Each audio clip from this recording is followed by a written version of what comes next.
Much before the existence of the word human, there were already creatures that walked erect, thought, hunted, and sometimes loved. They were our ancestors, although not all of them left us their blood. Some were stronger than any athlete today. Others, small but astute, lit the spark that would forever change the course of the planet. It is not just about muscles or size. It is about resisting the ice, hunting giant beasts, crossing continents on foot, or inventing fire with 2 stones. We are not talking about myths. All this happened, although few remember it. In this journey, we will explore who were the strongest prehistoric humans that have existed, from the simplest to the true titans of evolution. He lived more than 2 million years ago in a world that had no roads or tools, only stone, bone, and fear. His body was modest, around 1.30 meters, long arms, skull still primitive. Among all those ancient walkers, there is one who seems small, even fragile, but his importance is immense. This is not a random list. It is the living memory of those who fought at the beginning of the world and opened the way for us. Technology was not a warrior. He was a learner of the world. In the silent cold of time, Homo habilis whispers from the dust. There is no force without intelligence, and there is no future without hands that believe. Something subtle, but definitive. Homo habilis discovered that the stone could cut, that with a well-sharpened flask you could open a hard fruit or the flesh of an animal. In the 4th place is the ultimate survivor, Homo sapiens, in its oldest form. His muscles did not rival those of Neanderthal or those of his erect cousins. Not the modern human who looks at screens, but the one who looked at the sky without understanding it and still advanced. He started eating meat, and with it his brain grew. Little by little, it is thought that Homo habilis lived in small groups, and it was that doubt that pushed him to cross the world, not with brute force, but with vision. That is why he is not at the top of this ranking, but he is the only one who is still here. He was strong, really strong, with arms prepared to throw wooden spears at great distances and legs to travel entire valleys following the hunt. He hunted in a group, used fire to surround animals, made tools with surgical precision. It is thought that this hominid was the starting point of 2 legendary branches. In a group with strategy, he organized himself, learned, buried his dead, or at least took care of them when they fell. His tools were more refined than those of his ancestors. It was no longer a matter of breaking stones, but of designing them. On one side, the Neanderthals, on the other, us, the sapiens. With time, he began to cross rivers, mountains, deserts, because erectus was the first to rise completely with the straight spine, the look to the front, and the feet ready to cross the world. He did not leave songs, but he left bones in deep caves, spears in ancient camps. Literally, Homo erectus dominated the fire. The fire became a center of camp, of tribe, of history. Everything changed. More symmetrical bifaces, cutting stones, a technology that was born from experience. He knew where to hit, he knew how to mold. From Africa, he spread to Asia, and probably even to Europe. Homo erectus did not build temples, but he lit the first home. He was the firm foot on the ground, and the fire lit at night. With a low forehead, a wide torso, arms like logs, and a deep look like the cave where he slept. A pioneer of the species, a true titan of the human movement, and the echo of a question that we still do not know how to answer. His skull was larger, his jaw powerful, his chest wide. There is the strongest. In the number 1 place, Homo neanderthalensis rises. His voice, although already extinct, still resonates in our DNA. It was partially overcome by Homo sapiens, perhaps by language, by strategy, or by the need for expansion. But his legacy is undeniable. Literally, many modern humans carry a small percentage of Neanderthal genes. He did not need to conquer the world to be legendary, because there, in the loneliness of the ice, he was the strongest he had ever lived. It was knowing how to resist the cold without giving up, taking care of the wounded, sharing a piece of meat when there was no more, looking at the fire and understanding that there was something more than heat. They did not leave words, but left signs. History ends here, but the footprint of those ancient ones still beats under our skin. We like to think of ourselves as modern, unique, civilized, but we come from the darkness, the bad weather, the silence. We come from walkers who did not know they were building the future, and yet they did.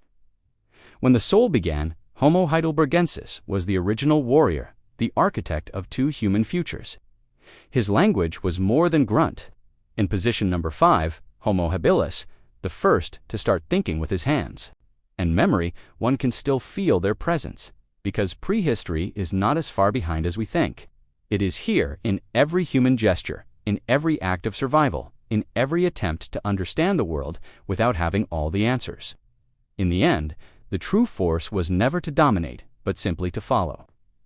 In position number 3, Homo heidelbergensis, the pioneer of the Titans. Burials with flowers, care for the elderly, attention to the sick. He had a soul, although he never wrote a word. He faces bison, cave bears, dwarf rhinos, not with arrows, with heavy, direct, deadly spears. But he was not only muscular, some walk, others resist, but Homo erectus was the first to really advance.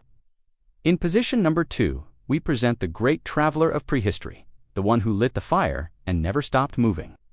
He dressed in well-worked skins. Some even decorated his body with pigments, and he felt he lived between 600,000 and 200,000 years ago in lands where the climate changed without warning, where life hung by a spear, and where only the strongest managed to leave a mark. That ability made him create finer spears, more effective traps, more complex shelters. And for the first time, art. Paintings on the cave walls, symbols, figures, bisons and hands like eternal shadows. But he was the most versatile, the most adaptable, the most restless, and that restlessness gave him a future. He lived and competed with other humans, stronger and more adapted to the cold. And yet, it was sapiens who stayed, because where others resist, sapiens transformed. He did not stand out for his strength or speed, but something changed in him. And with that simple gesture, something new was born. They survived not by force, but by the beginning of something deeply human: cooperation. Today, there are no direct traces of his language, but we do know that his tools were so constant, so recognizable, that archaeologists can follow his trail as if they were carved signatures on stone. His hands, still clumsy, began to shape the environment. He lives with beasts much larger than him. He did not face them directly, but he knew how to wait. He knew how to use what was left of the lion or the vulture. They shared food, took refuge together. He was not the strongest, nor the smartest, but without him, none of the others would have existed. If Homo habilis was the spark, Homo sapiens was the fire. He appeared about 300,000 years ago in Africa. He was not stronger than others. His advantage was another, the mind. He had hands that already knew how to mold not only stone, but bone, wood, fire.